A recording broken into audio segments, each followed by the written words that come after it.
Good evening. We'll start the Perrysburg City Council for June 7th, 2022. Roll call, please.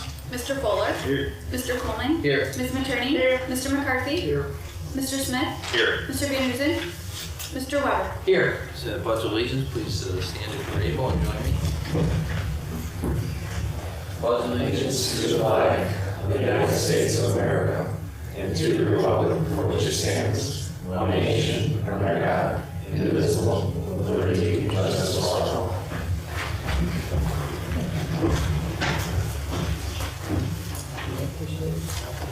Thank you. Okay, minutes of council meeting of May 17th, 2022. Thank you, Mayor. Everyone has received a copy of this. I believe there was one change that I requested that we have in this updated copy here. If there's any questions or concerns, Is that the committee of the whole? for the committee of the whole one? Yeah. Yes. Okay. Unless there's any commission, I can't get any words out right today. Unless there's any concerns, and if there's no objections, I'm going to consider the minutes of the committee of the whole for Perrysburg City Council meeting held on May 31st, 2022, and the minutes of the Perrysburg City Council meeting held on May 17th, 2022, approved. Thank you. We have no special reports, letters, communication, assistant concerns. Do you have any assistants? Any concerns I'll bring to our attention? Or if it's in a committee item, you can bring it up then. But if it's not related to a committee, this is your chance. All right, move forward. The mayor's report. First off, I am delighted to recommend Matt Coma for the position of Director of Public Utilities. He's gone through the interview process, and I think he has been a great addition to the city since he joined us several years ago. And I think he'll be a great Director of Public Utilities. No pressure. Thank you. Any motion? We had a great committee of the whole meeting, and So I'll just add that as well as we had a unanimous recommendation from committee of the whole to accept Matt as our next Director of Public Utilities, so I will make that motion. Second. Discussion? Roll call. Mr. Fuller. Yes. Mr. Coleman. Yes. Ms. Materney. Yes. Mr. McCarthy. Yes. Mr. Smith. Yes. And Mr. Weber. yes. Even though it's Eugene Brad, I said yes. All right. Okay, well, get working. Thanks very much. We appreciate it. We look forward to working, having you join the leadership. I also want to mention at this time, I don't know what's going on.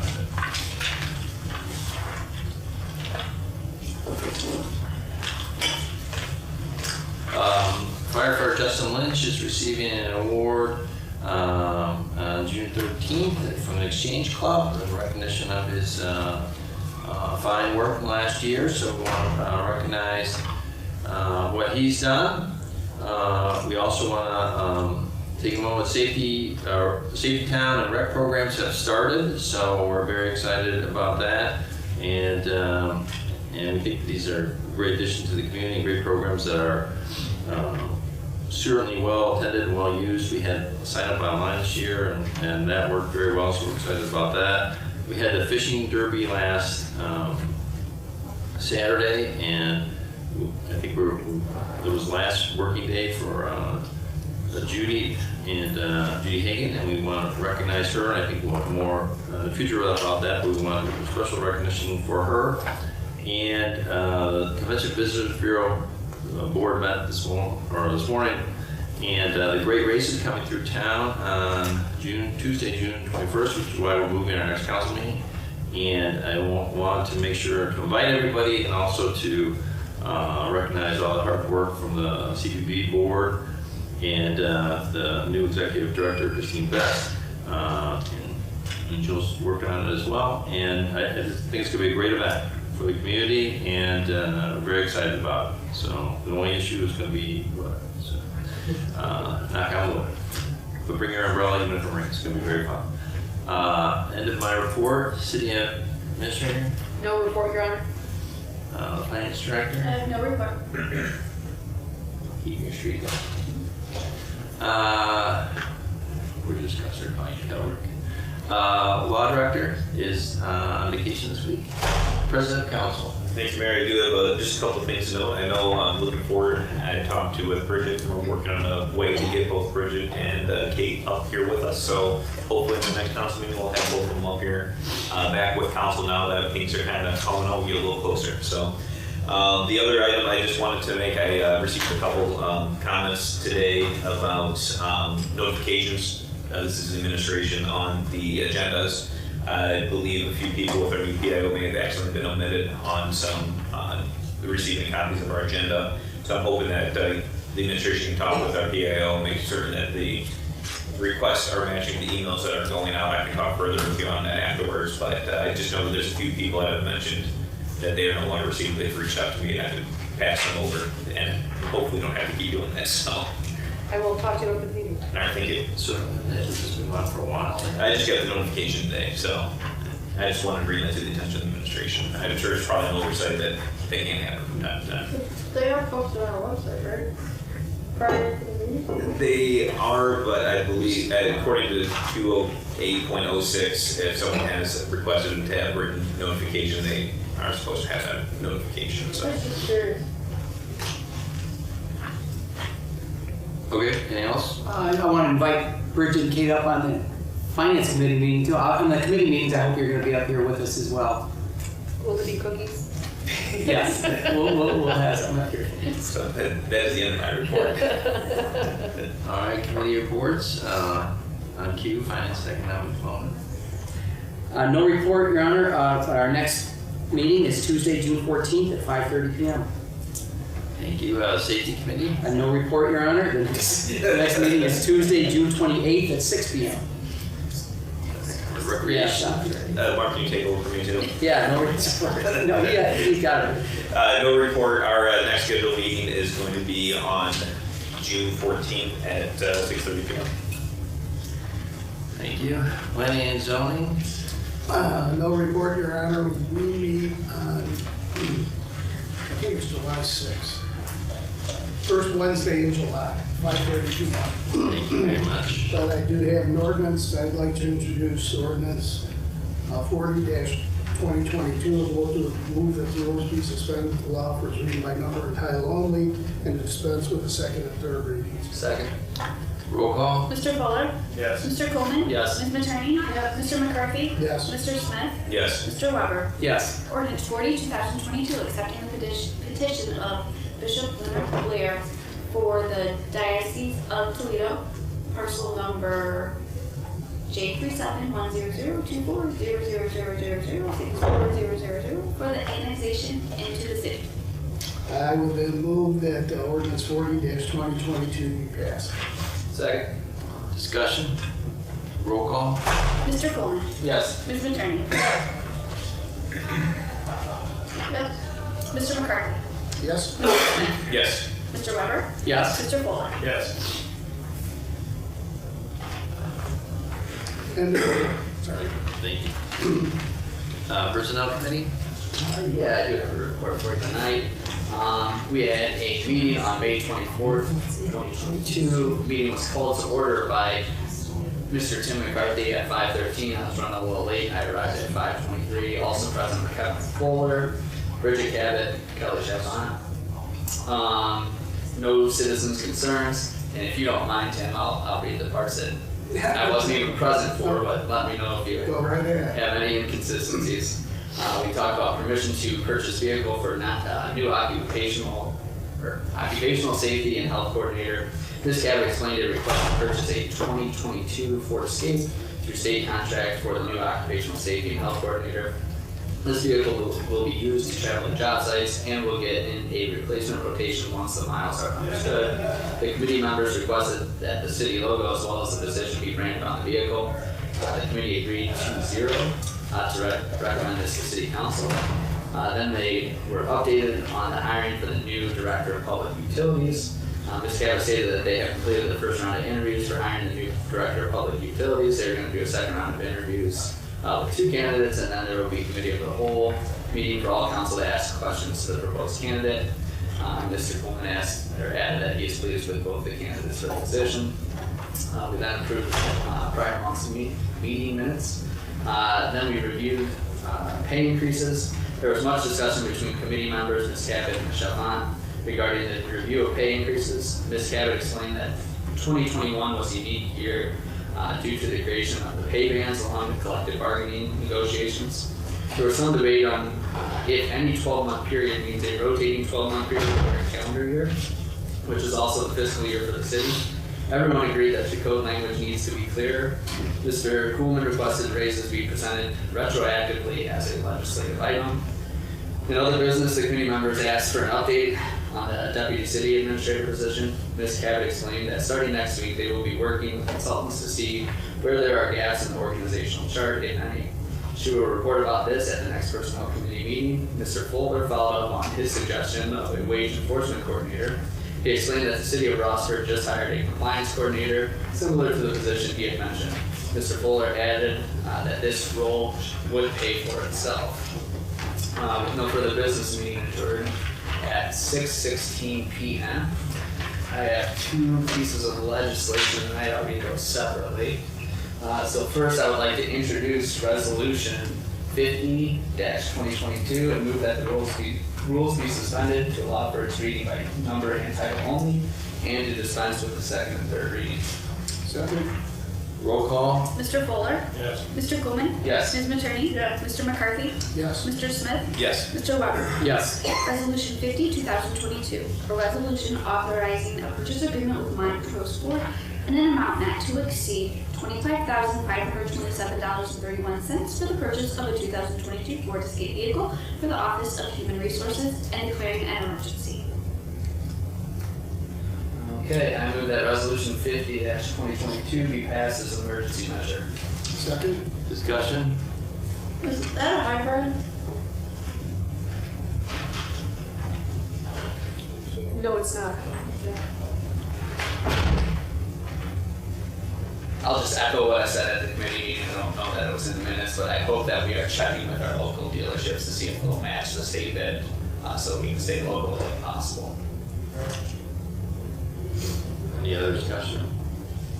Roll call? Ms. Matroni? Yes. Mr. McCarthy? Yes. Mr. Smith? Yes. Mr. Weber? Yes. Mr. Fuller? Yes. Mr. Coleman? Yes.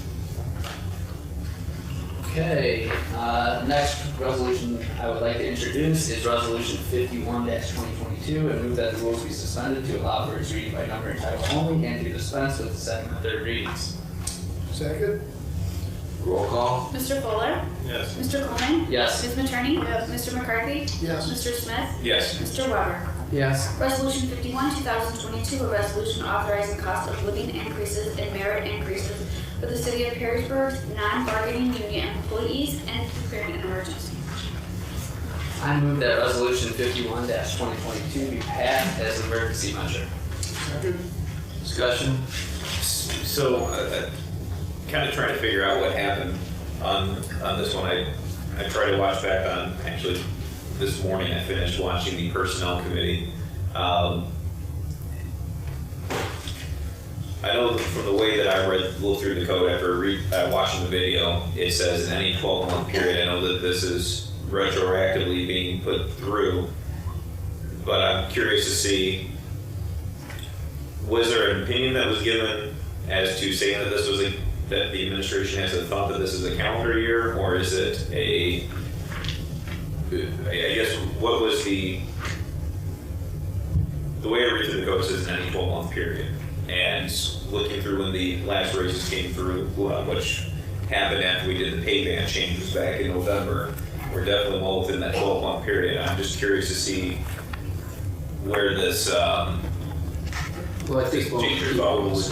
it's a little unclear, and I think after that was discussed in committee, and I think we're more than happy to have some revision or edits to that and correct it. But in a general sense, a 12-month period, when you have a calendar year business is a calendar, you would take it as a calendar year. So some of the were last year and some would be this year, and I think that's what the administration has we did, and basically I would also point out this has been the practice for many administrations before mine. A calendar year was the inherent understanding of the document. So I guess the question I'll ask is, has there been multiple raises given in calendar year period in the past? I yes. don't think in a calendar. Well, not a calendar year. Well, someone changed position, I guess, yes. No, I think these raises, and Bridget can explain it better than I can. What happened is these fell in 2 successive calendar years, but in the same 12-month period. And I think Bridget will say, as soon as I shut up, during the time she's been here, it's always been a calendar year measuring stick. And you had that, you had the pandemic, you had bargaining, you had pay bands. There are a lot of reasons things went, well, they didn't go differently, but why? 2021 was We a need to different, revisit those. 2021 was a different year in the sense, as Councilman McCarthy just stated. Mayor Mackin, my recollection, and obviously Mayor Mackin's right here, he can confirm that, is that when we started off the year, we knew we were going into 5 different collective bargaining negotiation sessions.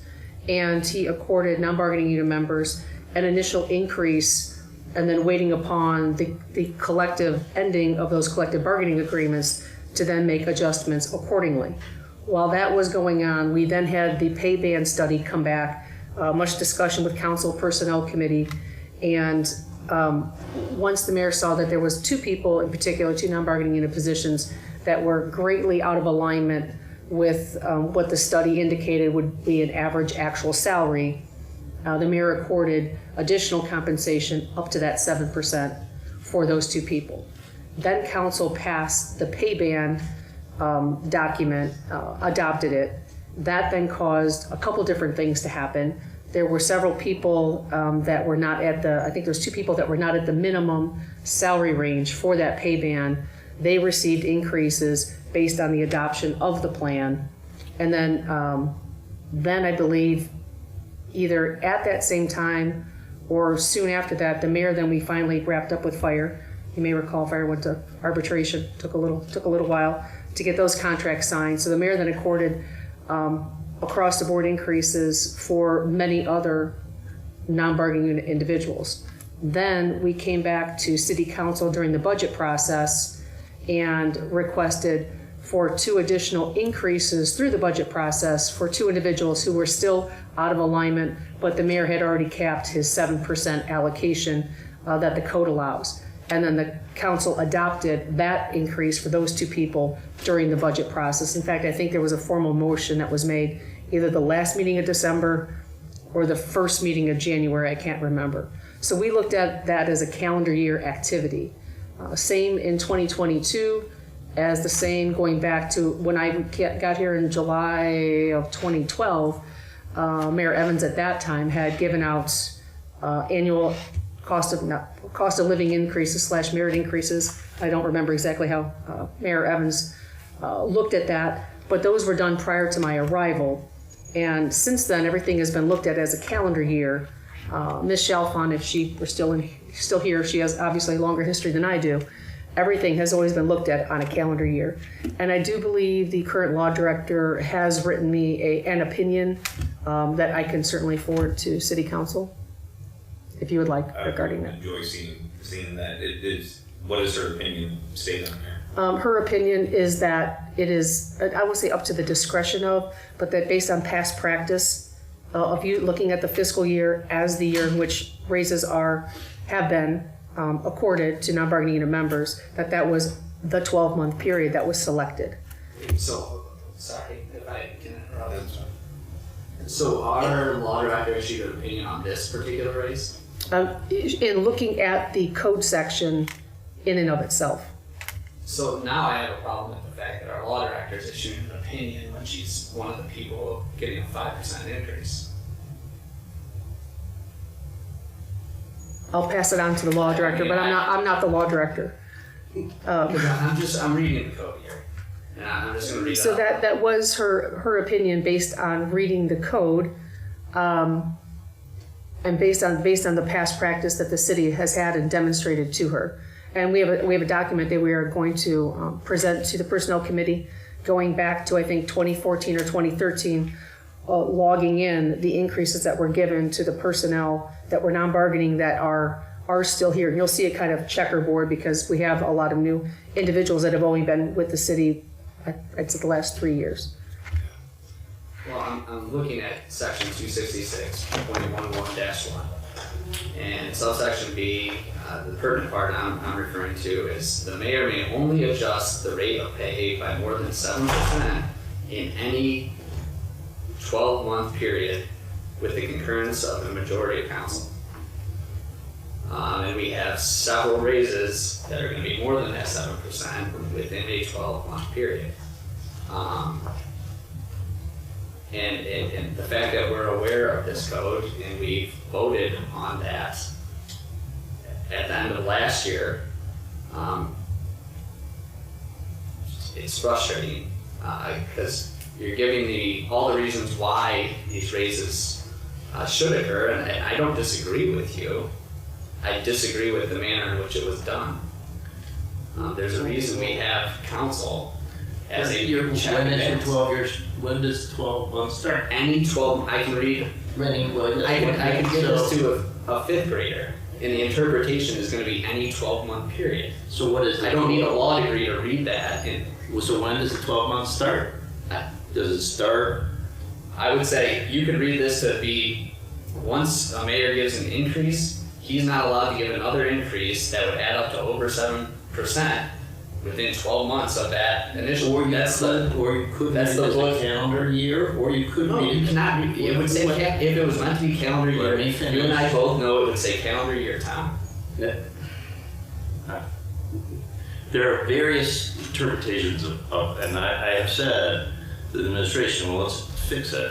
I don't think that there's anything wrong with what we have done, and I will be assertive in the assertion that you're saying that there was a procedure followed that was not followed. I would strongly disagree with that. This administration has been over backwards to provide the council facts and information throughout its process, and we've done nothing that hasn't gone before council the proper way. Now, last year was a very unusual year with a whole bunch of different things. So it's a little frustrating. You're frustrated and I'm frustrated that you're saying we did it wrong. I would beg to differ. Could there have been some definitions that were more clear? That's very possible. But for you to say this administration didn't follow proper procedure and that your interpretation of that clause is the only definition that any lawyer could ever come up with I would strongly disagree with that. And I disagree with the premise that this administration has not followed procedure. Having said that, these people, more importantly, we're going to fix whatever this issue is going forward, but the most important thing is that this staff has worked very diligently and earned the raises that are presented to this council and has earned the work that they are getting paid for. So I guess to that extent, I would say, let's not make a mountain out of a molehill. When the work was performed, the work was done well, and they deserve the increases that have been considered. I'm saying, and I adamantly disagree with your interpretation. I think that's the interpretation you arrive at when you're looking to be this sentence to be interpreted a certain way. I disagree with your interpretation too. And It's a 12-month period. It does not tell you when it starts and stops. That 12-month period could have stopped before those raises or halfway through half the raises. The most important thing is we're going to fix it going forward. This has never been an issue going in the past. Part of the reason some of these raises were curled to the pay band that we think is a better way to recognize performance and also to present to council how individuals are getting paid in different portions. So you have this whole creation of trying to do it better and then recognizing that some of the people weren't being properly compensated in the bands the council approved. So, I understand that. I'm not arguing with that they deserve the raises. Again, I'm arguing with the process that the administration went through. There is a reason this code exists. Everyone was aware that this exists. This came up at last meeting because I asked to review the increases, which I've been asking for a while. to do on personnel committee. I want to get in a habit of reviewing these increases every year. I've been saying that since I took over the personnel committee in 2020.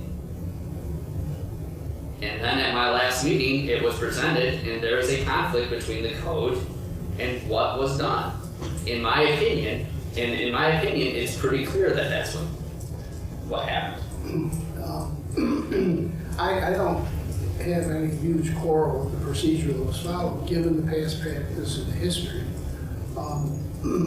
and the unusual circumstances that surrounded all this. The thing I'm more concerned about, or focused on, is I'd like to see that opinion, and we need to come up with some understanding. I read the ordinance the way Cora does, and I think if we can just come up to an understanding, okay, if a raise is given here, well, the way he said it, if the raise is given on this day, in the next 12 months, whatever raises that employee receives can't exceed 7% without council concurrence. And I don't know if Kate's opinion is now going to become the settled view as to how this happens, or? Well, I think what we're going to clarify, I think the best practice is to clarify the language and say, I mean, one of the things here is that it has always been calendar year. And last year, there were a number of changes that council recommended we make, and we made them. You also have some additional, you have union contracts and other things, so some of that timing. And this is also goes to the notion, okay, let's even assume that the 12 months is 12 months. Okay, so if an elected official, the mayor, wanted to avoid such a controversy, I could count 365 days and give the raise as much as 7% and then wait 365 days and wait 7%. This is an example of picking on something that doesn't deserve to be picked on. We were trying to do right by our employees who have deserved the raises they're getting and shouldn't have to wait because of their hard work and because of the cost of living increases to receive the wages they've earned and deserve. So if you're going to say that this admin, you know what, I guess I'll take it back. If you want to say the administration did it wrong, say the administration, say the mayor did it wrong, but do not gyp these individuals of their pay. They've earned it. If we want to gain 12 months, I could have gained 12 months. I thought this was the best way to recognize my employees for doing their hard work, and I'll stand on that. Well, and I will disagree. I think the best way to recognize was to make the same recommendation, bring it to council. We had several council meetings between when this was announced, and I asked that this resolution be retroactive because I value the workers as well. I also value the process, and I think it's important to follow that. And I think the focus that you have is on the wrong part. I think you know as well as I do that I value the work that our city employees do. But I also value the process, and we need to be following the code.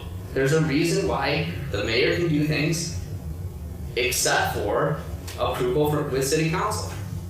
And that's what this code says. And I haven't gotten anything yet that past practice dictates that it's been done this way. I haven't received any of that information yet. That was requested at the personnel committee, I think, by Councilman McCarthy. I remember I watched that meeting, and you did request it. You have not received it? Any of the history of the past practice? No, I don't think we have. That's what Bridget, I think. We said we were bringing that to the next. To the next committee? Yeah. We said we'd- So it doesn't need I to can send it come out. forth before we vote on this? And I just want to make comment, I agree with you, the employees here do a fantastic job. I just don't feel like we've been provided enough evidence to justify this at this point. And I hate to say that, but I'm not necessarily in favor of the resolution as presented. One question though I do have is historically, I mean, how many in this scenario, they have the opportunity, some have already gotten 10% raise between the end of November, so I would say beginning of December until April, and then given the logic that we've been given using the past practice model, you could be looking at a potential 12% increase in a period of less than 12 months, and that to me kind of raised my eyebrows. Now, there may be some justification behind that, but I didn't have that evidence, and I don't have that. I don't feel confident in making a yes vote on this. And I hate to say it, it breaks my heart because I know we have some city employees here that definitely probably deserve that wage. But again, I just don't feel confident where it's at right now, so. If I can add on, since Tom, I get the passion for the employees, and that's where I struggle with is I want to support the employees with this. My only concern is the process proceed with it. The way I look at it, I look at it the same way as it was discussed about the any 12-month period. The way it's coming, I don't want to say even asking for forgiveness because it sounds like the opinion that you were given, that the administration was given that this was the correct way to do this. But coming back and retroactively to ask, and I'll just use the term and don't take this wrong to say it, but asking for forgiveness after the fact is something I struggle with because it's not something that we would look at with in a business sense. You do something wrong and ask for forgiveness later and say don't do it again. And I think this conversation is healthy enough to remind that, but I struggle with how I want to vote on this because I don't want to take away from our employees because I know we got some pretty damn good employees here in the city, and I want them to get paid the wages they deserve. But it's hard for me to say, all right, we just did this in November, and now we're asking for forgiveness for trying to think of the right way to put that, but asking for forgiveness that we gave them this raise already and we made the commitment, but it didn't go through the proper procedures. If you follow them. Well, if you look at the raises themselves, I don't have any quarrels with the raises to an extent. They're well deserved. The staff could say, in a certain sense, that those raises they received late in 2021 should have come early in 2021, but didn't because of a lot of different things. So I'm confused about why we're having a dilemma over Resolution 51. If you support the city employees, vote yes and pass it, and we'll figure this out on a going forward basis. I agree with. I have no intention of voting no. I'm not thrilled because I think this should have come before council. But realistically, when you say 2021 was a unique year, that's exactly why a code section like this exists. So when there's unique circumstances that justify cost of living increases, everyone out here is dealing with gas prices and inflation. Everyone drove here. It is not easy to fill your gas tank right now. I get those justifications, but the code says suggest that raise, bring it before council, and then we can approve But it. you're also, some of the reason is some of the reason that the management level raises were waiting on until we had a fixed number for the union negotiations. So, for example, some of those were postponed a little bit. So now, to some degree, you could hamper an administration's strategy for negotiating it. Because that's one of the things that maybe you just approve, you just pass those early on, and then that raises a whole bunch of other issues. The administration needs to have flexibility. The calendar year was kind of the standard that has been used. You can argue this, about a lot of whole different things, but to some degree, I think we do need to clear up going forward a variety of reasons.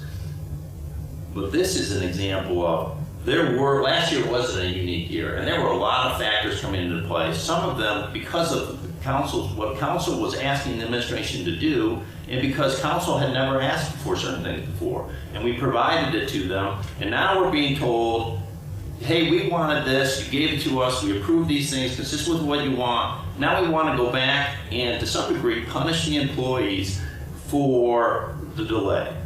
And I think that that's unfair to the employees. You can argue about whether the administration could have done it better. But right now you're hindsighting fair raises last year and consistent with past practice, fair raises this year. And so if there's no other discussion. But I just want to be clear again, because you keep bringing up punishing the employees. That is not what is going on here at all. That is I feel very confident that we would have passed that. Absolutely. That's an absolute They all deserve it. mischaracterization. They're very deserving. Well, Because that's your opinion. But because Very deserving. unique circumstances like union negotiations in delaying those pay increases are exactly why a code section like this exists. What's the fear of bringing forward pay increases to council? There is no fear, and we have. Then why did we do it? Because their past practices wouldn't have warranted that this come before council.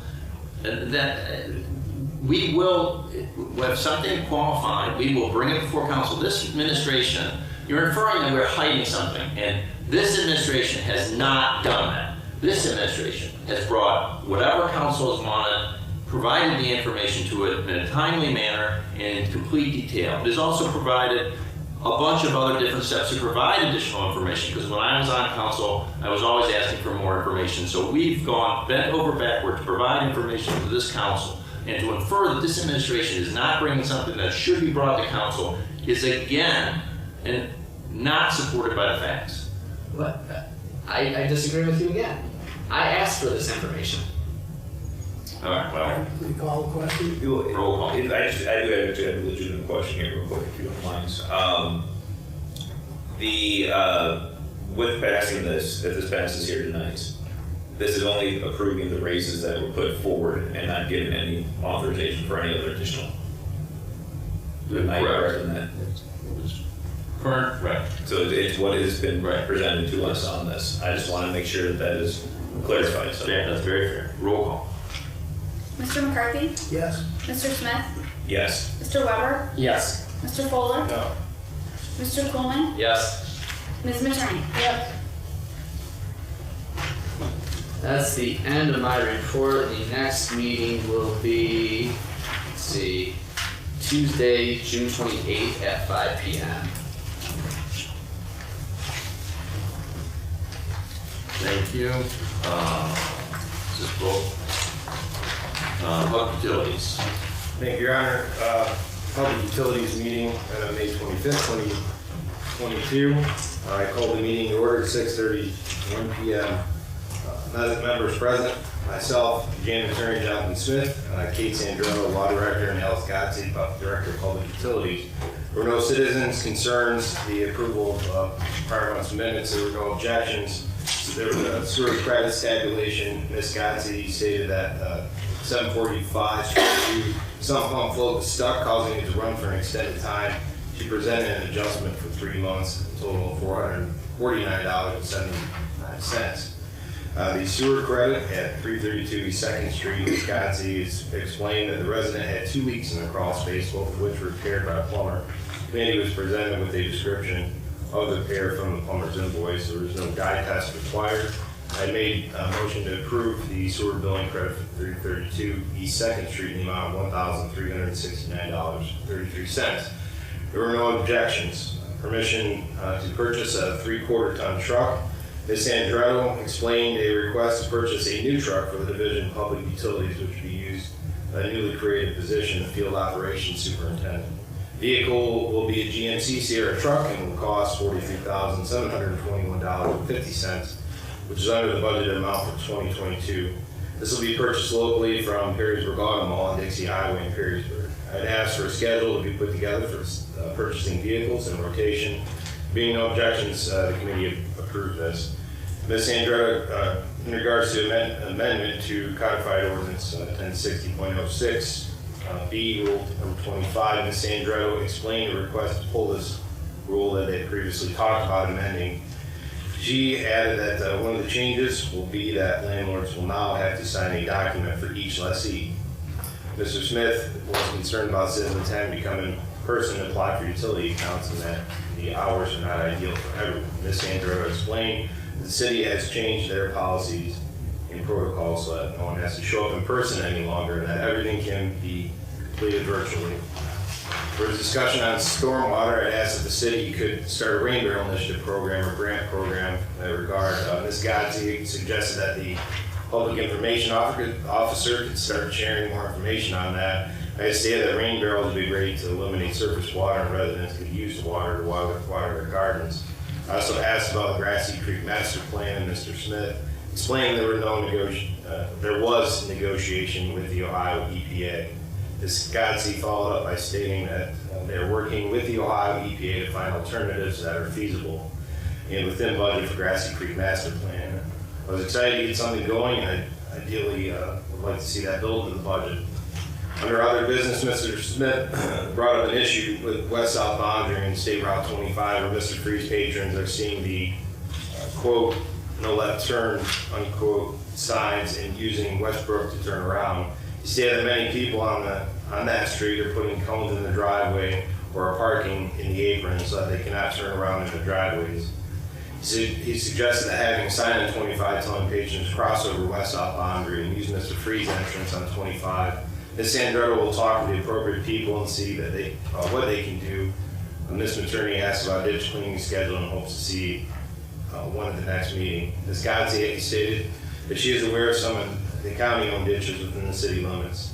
I thank Ms. Godsey for arranging the tours of the wastewater treatment plant, and she in turn thanked us for the time to take that tour. There were no further business that evening, and we adjourned at 7:18 p.m. Our next committee meeting is scheduled at this time, although we don't have necessarily anything on the agenda right now. I'm going to keep you updated on that, but that will be June 22nd, 2022 at 6:30 p.m. I do have a motion I would like a motion, enter a motion to approve the $1,369.32 sewer credit. Discussion? Roll call. Mr. Fuller? Yes. Mr. Coleman? Yes. Ms. Matroni? Yes. Mr. McCarthy?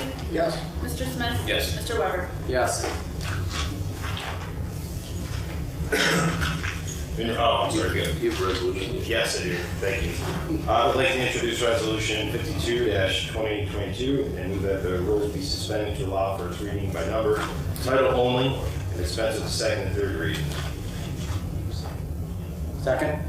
Roll call. Mr. Fuller? Yes. Mr. Coleman? Yes. Ms. Matroni? Yes. Mr. McCarthy? Yes. Mr. Smith? Yes. Mr. Weber? Yes. Resolution 52, 2022, a resolution authorizing a purchase agreement with Harrisburg Auto Mall and an amount not to exceed $43,721.50 for the purchase of a GMC Sierra truck for the Department of Public Utilities and declaring an emergency. Move that Resolution 52-2022 pass as emergency measure. Discussion? Roll call. Mr. Smith? Yes. Mr. Weber? Yes. Mr. Fuller? Yes. Mr. Coleman? Yes. Ms. Matroni? Yes. Mr. McCarthy? Yes. Service? No report, next meeting is Wednesday, June 22nd, 5:30. Thank you very much. Any other business? Yes. Got a couple things. It is now June. What is our timeline for live meetings? I think we're still on schedule for the beginning of July. We have Amber, correct me if I'm wrong, I think we have another training this week. Next week. Is it next week? And then we have one after that, and I think if we're functionally ready, we should be able to go live. Awesome. Look forward to that. The other question I wanted to ask about is I've gotten a couple inquiries about this. The truck route that goes downtown, has there been any proactivity to divert that to Indiana rather than through downtown? What process can we go through? And, State route. well, to stay around, yes, we have multiple discussions about the trucks going through downtown to run Indiana Avenue, and I would suggest that the individuals at Indiana Avenue have come in here on multiple occasions. I think that is a terrible idea. But it's also, the road is not designed for the weight, and that would cause substantial cost to expand. We have tried to get diversion around the interstate to go all the way around to 25 and down, so you don't have to go through downtown at all. Obviously, it would be better if no trucks were coming through downtown. We're trying to have events or when you're trying to eat outside. But there are also lots of other factors that have made that difficult, and we continue to work on various options. But the intersection of 25 in Indiana doesn't have the turn radius for it to make So sure. which ones we're trying to improve. That section would be compliant. It would be everything from just west of the railroad tracks all the way east to Indiana Avenue. That would have to have a study done to demonstrate that it meets the standards in which ODOT would require before a request could be made. And based on conversations with our last city engineer, it would not meet the design standards that are required by ODOT. Okay. Is there any So it's something we're trying to get done, right? Is that fair to say that? We do stay in contact with ODOT just to make sure that design standards haven't changed. I can certainly at our next internal traffic committee meeting, bring this up to the current city engineer, who has not been part of those discussions since his arrival. I will say that the individual, when we did have this initial discussion when I was on council, and when we were expanding as part of the multi-use path, and when I became mayor, we had some discussions. We received multiple communications from residents on Indiana Avenue, vehemently opposing it. So there's lots to consider there, but yes. It may take major reconstruction for that section to be up to standards for truck traffic, sound truck traffic. Is that something we can like figure out on service, like an action plan for diverting that, or something that could be actionable, I guess, long term? I get that there are residents that don't want that on Indiana. I But appreciate the biggest that. cost is the standard of construction of the. Oh, yeah. I'm sorry, I keep interrupting, but Go that's ahead. my baby. Yeah, that's your building, we'll go right ahead. It would take a lot of money, because you'd have to just totally reconstruct that whole section from 199 to 25. That's a lot of money. Yeah. You're talking about a couple of months. Bridget, is that intersection work that we're gonna have done there, will that, after that's done, will that accommodate a truck? That is an ODOT funded project, so we had to follow ODOT specifications for the section of pavement that we are replacing, as well as the addition of the turn lane and the turn radiuses, that should be compliant. It's So just there's the first step. everything east So- of that and south of that. Is the diversion we're seeking basically, would it be like 582 to 75 then for a truck route? Is that the? Well, really, you can just go on the, I mean, truck route, there's no reason trucks should be traveling through town if they're just going down, through town, then left out on Front Street to get back on 25, across the Maumee River. They should just basically be going around the outer belt and out 25. Right, that's why I was curious, because you mentioned that there's been discussions about trying to divert it to the interstate rather, and I was just curious what that diversion looked like, so.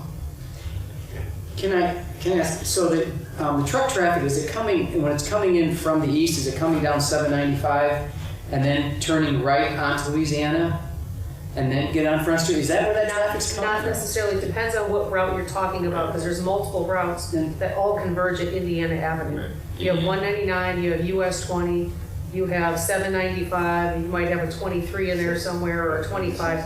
So there's multiple routes that come in right to that point of Indiana and Louisiana. And often And they truck- all travel down Louisiana Avenue then. The truck, sometimes trucks are going from Maumee, they don't go on 25, they come down Front Street and then turn right. Right, okay. It's, So it's 795 or Indiana Avenue, east of Louisiana Avenue has the weight restrictions are Yes, allowed? that is a state posted truck route. Okay, but then if the state route stops at that point? Correct. It is from 199 to 25? Yes. Okay, that's where I was mistaken. I was thinking that was 795 all the way to 29. Okay, I understand now. And I guess I want to get at the sort. I think the reason we get asked that is I've given that as an example of reasons we don't close down downtown for events as frequently. So in comparison to our neighbors to the south, Bowling Green has their Firefly Nights. I think they're continuing that this year, where they literally shut down, I think, every Friday or every other Friday. It's quite often, and they shut down 25 That's a state route as well. for it. So what is our obstacles Where they shut it down. for that?